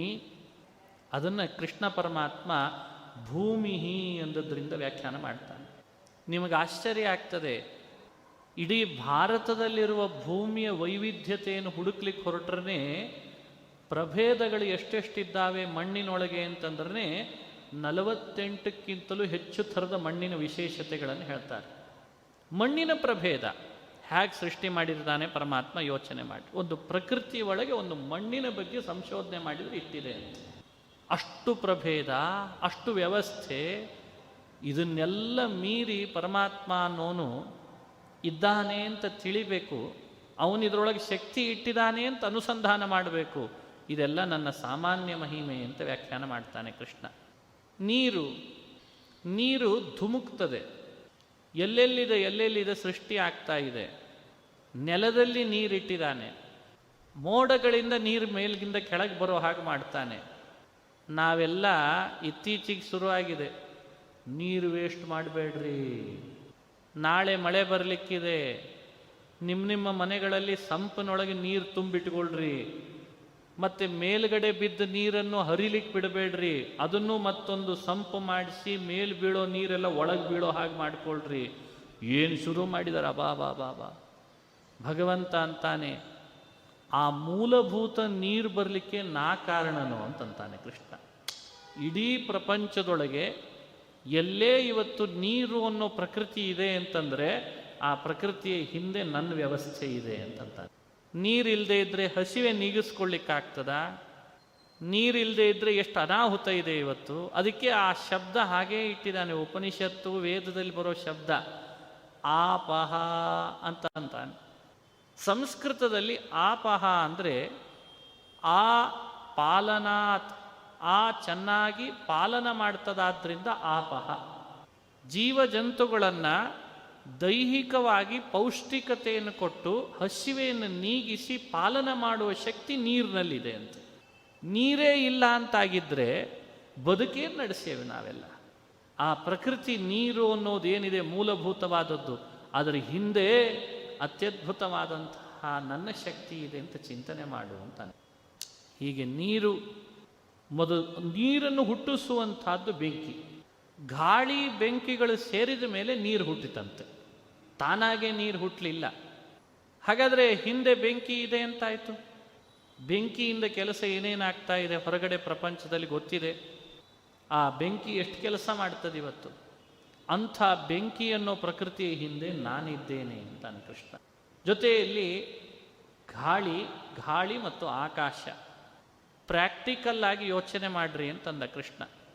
ನೀವು ಅನುಭವಿಸುವ ಜಡ ಪ್ರಕೃತಿ, ನಿಮಗೆ ಅತಿ ಹತ್ತಿರವಾದ ಈ 5 ಭೂಮಿಯಿಂದ ಹಿಡಿದು ಆಕಾಶ ತನಕ, ಈ 5 ಕೂಡ ಜಡ ಪ್ರಕೃತಿಗಳು. ಇದ್ರ ಹಿಂದೆ ನಾನಿದ್ದೇನೆ ಅನ್ನೋ ಎಚ್ಚರಿಕೆ, ತಿಳುವಳಿಕೆ ನಿನಗೆ ಬಂತು ಅಂದರೆ ಇದು ಸಾಮಾನ್ಯವಾದ ನನ್ನ ಮಹಿಮೆಯ ತಿಳುವಳಿಕೆ ಅಂತಂತಾನೆ ಕೃಷ್ಣ. ಇವತ್ತು ಈ ವಿಷಯ ಯಾರಿಗೂ ಗೊತ್ತೇ ಆಗ್ತಾ ಇಲ್ಲ. ಭೂಮಿ ಹಿಂದೆ ದೇವರು ಅಂತ ಹುಡುಕಲ್ಲ, ಆಕಾಶದ ಹಿಂದೆ ದೇವರಿದ್ದಾನೆ ಅಂತ ಹುಡುಕಲ್ಲ. ಪರದೆ ತೋರಿಸ್ಲಿಕ್ಕೆ ಇದು, ಒಳಗೆ ಬೇರೆಯೇ ಇದೆ. ತೋರಿಸೋದು ನೀರು, ಆದರೆ ಒಳಗಿರೋದು ಭಗವಂತ. ಕಾಣಿಸ್ತಾ ಇರೋದು ಬೆಂಕಿ, ಅದರ ಹಿಂದಿರೋದು ಭಗವಂತ. ಕಾಣಿಸ್ತಿರೋದು ಆಕಾಶ, ಹಿಂದಿರೋದು ಪರಮಾತ್ಮ. ಆ ಅರಿವು ನಮಗೆ ಬರಬೇಕಂತೆ. ಇದು ಸಾಮಾನ್ಯವಾದ ತಿಳುವಳಿಕೆ. ಮತ್ತಂತಾನೆ ಕೃಷ್ಣ, ಮನೋಬುದ್ಧಿರೇವಚ. ಖಂ ಅಂದರೆ ಆಕಾಶ, ಮನಃ ಬುದ್ಧಿರೇವಚ. ಮನಸ್ತತ್ವ ಇದೆ. ಆ ಮನಸ್ಸು ಅನ್ನೋ ತತ್ವ ಏನಿದೆ ಅದು ಏನು ಅಂಥೇಳಿ ವಿಮರ್ಶೆನೆ ಮಾಡ್ತಿದ್ದಾರೆ ಇನ್ನೂ ಪಾಪ ಬಹಳ ಜನ. ಮನಸ್ಸೇನು ಅಂತ ವಿಮರ್ಶೆ ಬಹಳ ಕಡೆ ನಡೆದಿದೆ. ಮನಸ್ತತ್ವ ಅಂದರೆ ಅಣುವಾದ ಆ ಜೀವರ ದೇಹದ ಒಳಗಿರುವ ಕಂಠ ಹಾಗೂ ಹೃದಯದ ಮಧ್ಯದಲ್ಲಿ ಒಂದು ಪಾರ್ಟ್ ಇದೆ ಅಂತೆ, ಅದಕ್ಕೆ ಮನಸ್ಸು ಅಂತ ಕರೀತಾರೆ. ಅದನ್ನು ನಾವು ಗುರುತಿಸ್ಬೋದು ಹೇಗೆ ಅಂದರೆ, ಯಾರಿಗೆ ಸ್ಮರಣ ಶಕ್ತಿ ಅನ್ನೋದು ಇವತ್ತು ಅನುಭವಕ್ಕೆ ಬರ್ತಾ ಇದೆ ಎಲ್ಲರಿಗೂ, ಆ ಸ್ಮರಣ ಶಕ್ತಿ ಹುಟ್ಟಲಿಕ್ಕೆ ಬೇಕಾದ ಸಂಸ್ಕಾರ ಅಂತಂತೇನು ವಾಸನ ಅಂತ ಕರೀತಾರೆ, ಅದೆಲ್ಲ ಒಳಗಡೆ ಹುದುಗಿಸಿಕೊಂಡಿರೋದೇ ಮನಸ್ಸು ಅಂತ ಕರೀತಾರೆ. ಮನಸ್ಸನ್ನು ಕಂಡುಹಿಡಿಯೋದು ಅಂದರೆ ಹೀಗೆ, ನೆನಪು ಬರ್ತದೆ. ನೆನಪು ಯಾವುದರಿಂದ ಬರ್ತದೆ ಅಂತ ಪ್ರಶ್ನೆ. ಕಣ್ಣಿನಿಂದ ನೆನಪು ಬರ್ತದ? ಯೋಚನೆ ಮಾಡ್ರಿ ನೋಡೋಣ. ಕಣ್ಣಿದ್ದವರಿಗೆಲ್ಲ ನೆನಪು ಬರ್ತದ? ಬೇಡ. ಕಣ್ಣು ಇಲ್ಲದೆ ಇದ್ದವರಿಗೆ ನೆನಪು ಬರೋದಿಲ್ಲೇನು? ಸ್ಮರಣೆ ಬರೋದಿಲ್ಲೇನು? ಸ್ಮೃತಿ ಬರೋದಿಲ್ಲೇನು? ಹಾಗೆ ಕಿವಿ ಇಲ್ಲದೆ ಇದ್ದವರಿಗೂ ಸ್ಮೃತಿ ಬರ್ತದೆ. ಕಣ್ಣು, ಕಿವಿ, ಮೂಗು, ನಾಲಿಗೆ, ತ್ವಗಿಂದ್ರಿಯ, ಈ ಎಲ್ಲ ಇಂದ್ರಿಯಗಳಿಂದಲೂ ಆಗದಂತಹ ಒಂದು ಕೆಲಸವನ್ನು ಸ್ಮರಣೆ ಅಂತ ನಾವು ಗುರುತಿಸ್ತೀವಿ, ಸ್ಮೃತಿ ಅಂತ. ಆ ಸ್ಮೃತಿ ಬರೋದು ಯಾವುದರಿಂದ ಅಂತ ಪತ್ತೆ ಹಚ್ಚಬೇಕಾಗಿದೆ ಇವತ್ತು. ಎಲ್ಲರಿಗೆ ಸಮಸ್ಯೆ ಆಗಿರೋದು ಅದೇ. ಕಣ್ಣಿಲ್ಲದೆ ಇದ್ದವನಿಗೂ ನೆನಪಿದೆ, ಕಿವಿ ಇಲ್ಲದೆ ಇದ್ದವನಿಗೆ ನೆನಪಿದೆ, ನಾಲಿಗೆ ಇಲ್ಲದೆ ಇದ್ದವನಿಗೆ ನೆನಪಿದೆ. ಹಾಗಾದರೆ ಈ ನೆನಪು ಅನ್ನುವ ವ್ಯವಸ್ಥೆ ಎಲ್ಲಿಂದ ಬರ್ತಿದೆ ಹುಡುಕಬೇಕಾಯ್ತಂತೆ. ಈಗ ಇದಕ್ಕೆ ಬಹಳ ಕಷ್ಟಪಟ್ಟಿದ್ದಾರೆ ತುಂಬ ಜನ ದಾರ್ಶನಿಕರು. ಅದಕ್ಕೆ ವ್ಯವಸ್ಥೆ ಮಾಡಿಕೊಟ್ರು. ನೆನಪು ಅನ್ನೋದನ್ನು ಹುಟ್ಟಿಸ್ಲಿಕ್ಕೆ ಕಣ್ಣು ಮೊದಲಾದ ಇಂದ್ರಿಯಗಳಿಗಿಂತಲೂ ವಿಭಿನ್ನವಾದ ಒಂದು ಹೊಸ ಇಂದ್ರಿಯವನ್ನು ಅನಿವಾರ್ಯವಾಗಿ ನಾವು ಹೇಳಲೇಬೇಕಾಗ್ತದೆ. ಅದಕ್ಕೆ ಹೆಸರು ಕೊಟ್ರಂತೆ ಮನಃ ಅಂತ ಹೆಸರು ಕೊಟ್ಟರು, ಮನಸ್ಸು. ಈಗ ನಿಮಗೆ ಸ್ಪಷ್ಟ ಗೊತ್ತಾಗ್ತದೆ. ಮನಸ್ಸಿಗೂ ಕಣ್ಣಿಗೂ ಕನೆಕ್ಷನ್ ಇದೆ, ಮನಸ್ಸಿಗೂ ಕಿವಿಗೂ ಇಂಟರ್ನಲ್ ಕಲೆಕ್ಷನ್ ಇದೆ. ಕನೆಕ್ಷನ್ ಇಲ್ಲ ಅಂತಲ್ಲ, ಒಳಗಡೆಯಲ್ಲಿ ಇವುಗಳಿಗೆಲ್ಲ ಕನೆಕ್ಷನ್ ತಪ್ಪೋಯ್ತು ಅಂದರೆ ತಿಳುವಳಿಕೆನೇ ಬರಲ್ಲ. ಕಣ್ಣು ವಿಷಯದ ಜೊತೆಗೆ ಸಂಪರ್ಕ ಪಡಿತಿರ್ತದೆ, ಆದರೆ ಒಳಗಿನ ಮನಸ್ಸಿನ ಜೊತೆಗೆ ಸಂಪರ್ಕ ಪಡೆದಿಲ್ಲ ಕಣ್ಣು ಅಂತ ಆದರೆ ತಿಳುವಳಿಕೆ ಬರಲ್ಲ. ಹಾಗಾಗಿ ತಿಳುವಳಿಕೆ ಬರಲಿಕ್ಕೆ ಮನಸ್ಸು ಬೇಕೇ ಬೇಕು. ಕಣ್ಣಿನಿಂದ ಆಗೋ ತಿಳುವಳಿಕೆ ಬರಲಿಕ್ಕೂ ಮನಸ್ಸು ಬೇಕು. ಆದರೆ ಮನಸ್ಸು ಅನ್ನೋದ್ರದ್ದು ಡೆಫಿನೇಷನ್ ಹೇಳಬೇಕಾದ್ರೆ ಹೀಗೆ ಹೇಳಬೇಕಂತ. ಬಹಳ ಜನರಿಗೆ ಗೊತ್ತಾಗ್ತಾ ಇರಲಿಲ್ಲ ಇದು. What is the definition of ಮನಃ? ಮನಸ್ಸು ಅಂತಂದ್ರೆ ಏನು? ಮನಸ್ಸು ಅಂದರೆ ಬೇರೆ ಏನಲ್ಲಪ್ಪ, ನಿನಗೆ ಯಾವಾಗಲೂ ಕೂಡ ಅನುಭವಕ್ಕೆ ಬರ್ತಾ ಇರುವ ಏನು ನೆನಪು ಅಂತಿದೆ, ಸ್ಮರಣೆ. ಆ ಸ್ಮರಣೆಯನ್ನು ಹುಟ್ಟಿಸುವ ಒಂದು ಇಂದ್ರಿಯ ಇದೆ. ಆ ಇಂದ್ರಿಯವನ್ನೇ ಮನಸ್ಸು ಅಂತ ಹೆಸರಿಟ್ಟಿದ್ದಾರೆ. ಸ್ವಾತಂತ್ರ್ಯೇಣ ಸ್ಮರಣ ಸಾಧನಂ ಮನಃ ಅಂತ ಕರೀತಾರೆ. ಯಾವ ಇಂದ್ರಿಯಗಳ ಸಹಕಾರ ಇಲ್ಲದೆ ಇದ್ದರೂ ಅದೊಂದೇ ಕೆಲಸ ಮಾಡ್ತದೆ, ಅದು ಮನಸ್ಸು ಮಾತ್ರ. ಇಲ್ಲೇ ಕೂತ್ಕೊಂಡಿರ್ತೇವೆ, ಕಣ್ಣು ಕಿವಿ ಎಲ್ಲ ಮುಚ್ಚಿಕೊಂಡಿರ್ತೇವೆ, ಆದರೆ ಒಳಗೆ ಏನೋ ನೆನಪು ಬರಲಿಕ್ಕೆ ಶುರು ಆಗ್ತದೆ. ಆ ನೆನಪು ಯಾವುದರಿಂದ ಬಂತು? ಕಣ್ಣು ಮುಚ್ಚಿದೀಯಾ, ಕಿವಿ ಮುಚ್ಚಿದೀಯಾ, ಬಾಯಿ ಮುಚ್ಚಿದೀಯಾ, ನೆನಪು ಬರಲಿಕ್ಕೆ ಶುರು ಆಯ್ತು. ಇಲ್ಲೇ ಕೂತಿದ್ದೇವೆ ನಾವು ನೀವು ಎಲ್ಲ. ಯಾವುದರಿಂದ ಬಂತು? ಅದೇ ಮನಸ್ಸು. ಆ ಮನಸ್ತತ್ವ ಜಡವಾದದ್ದು. ಅದರ ಹಿಂದಿರುವಂಥ ಭಗವಂತ ನಾನು ಅಂತ ಪರಮಾತ್ಮ ಹೇಳ್ತಾ ಇದ್ದಾನೆ. ಆ ಮನಸ್ಸು ಏನಾದರೂ ಕೆಲಸ ಮಾಡಬೇಕಾದ್ರೆ ಅದನ್ನೂ ಕೂಡ ನಾನು ವ್ಯವಸ್ಥೆ ಮಾಡ್ತೇನೆ ಅಂತ ತಿಳಿ ಅಂತಂದ ಕೃಷ್ಣ. ಹೀಗಾಗಿ ಭೂಮಿ ಆಪಃ ಅನಲಃ ವಾಯು ಖಂ ಮನೋಬುದ್ಧಿರೇವಚ. ಇನ್ನು ಮನಃ ಆದಮೇಲೆ ಬುದ್ಧಿ ಅಂತಂದ. ಬುದ್ಧಿ ತತ್ವ ಅಂದರೆ ವಿವೇಕ ಅಂತ ಅರ್ಥ. ಕಾರ್ಯ ಅಕಾರ್ಯಗಳನ್ನು ವಿವೇಕ ಮಾಡ್ಕೊಳ್ಳೋದಕ್ಕೆ ಬುದ್ಧಿ ಅಂತ ಕರೀತಾರೆ. ಇದು ಮಾಡು, ಇದು ಮಾಡಬೇಡ, ಈ ವಿವೇಕ ಇದೆಯಲ್ಲ, ಎಲ್ಲ ನಾವು ಅನುಭವಿಸ್ತಾ ಇದ್ದೇವೆ ಇವತ್ತು. ಇದೇ ಇಲ್ಲ ಅಂದರೆ ಹಣೆ ಬಾರಿ ಏನು ಹೇಳ್ರಿ ಇವತ್ತು. ಇದರ ಹಿಂದೆ ನಾನಿದ್ದೇನೆ ಅಂತಾನೆ ಕೃಷ್ಣ. ಇದರ ಹಿಂದೆ ನಾನಿದ್ದೇನೆ. ಅಹಂಕಾರ ಇತೀಯಮ್ಮೆ. ಅಹಂಕಾರ ಅಂತ ಮತ್ತೊಂದು ತಗೊಂಡ. ಅಹಂಕಾರ ಅಹಂಕಾರ ಅಂತಂದರೆ ಎಲ್ಲರಿಗೆ ಪ್ರಸಿದ್ಧವಾದಂತಹ ಒಳಗಡೆಯಲ್ಲಿ ತನ್ನ ಬಗ್ಗೆ ತಾನು ಅನ್ನುವ ಸೆನ್ಸ್ ಇದೆ ಅಲ್ಲ, ಅದು ಒಂದು ಅಹಂಕಾರ. ಅದಕ್ಕಿಂತಲೂ ಬೇರ್ಪಡಿಸಿದ ಜಡವಾದ ಒಂದು ಅಹಂಕಾರ ಅಂತಿದೆ, ಅದನ್ನು ಇಲ್ಲಿ ಹೇಳ್ತಾ ಇರ್ತಾನೆ. ಅದಕ್ಕೆ ಅಹಂಕಾರ ಅಂತ ಇಷ್ಟೇ ಹೆಸರು, ಅಹಂತತ್ವ ಅಂತ ಕರೀತಾರೆ. ಆ ಅಹಂಕಾರ ಅದು ನನ್ನ ಅಧೀನವಾಗಿದೆ ಅಂತಾನೆ ಕೃಷ್ಣ ಪರಮಾತ್ಮ. ಇವುಗಳನ್ನೆಲ್ಲ ಎಕ್ಸ್ಪ್ಲೇನ್ ಮಾಡೋದಾದರೆ ಇಡೀ ವೇದಾಂತ ಶಾಸ್ತ್ರವೇ ಇಲ್ಲಿ ಬಂದ್ಬಿಡ್ತದೆ. ಅಷ್ಟು ಒಂದೊಂದು ಶಬ್ದಗಳಲ್ಲಿ ಕೃಷ್ಣ ಪರಮಾತ್ಮ ಅಡಗಿಸಿ ಹೇಳ್ತಾನೆ. ಅಂಥ ಅದ್ಭುತವಾದ ವಿಷಯ. ಈ ರೀತಿ 8 ಅಂತ ತಿಳಿ ಅಂತಂದು, ಹೀಗೆ 8 ಅಂತ ತಿಳಿಸಿ ಆ ಪರಮಾತ್ಮ ಅಂತಾನೆ ಇಂಥ 8ಗಿಂತಲೂ ಭಿನ್ನವಾದದ್ದೇನು ಪ್ರಕೃತಿ ಇದೆ ಅದನ್ನು ತಿಳ್ಕೋ ಅಂತ ಮುಂದಿನ ಶ್ಲೋಕದಲ್ಲಿ ಪ್ರಾರಂಭ ಮಾಡ್ತಾನೆ.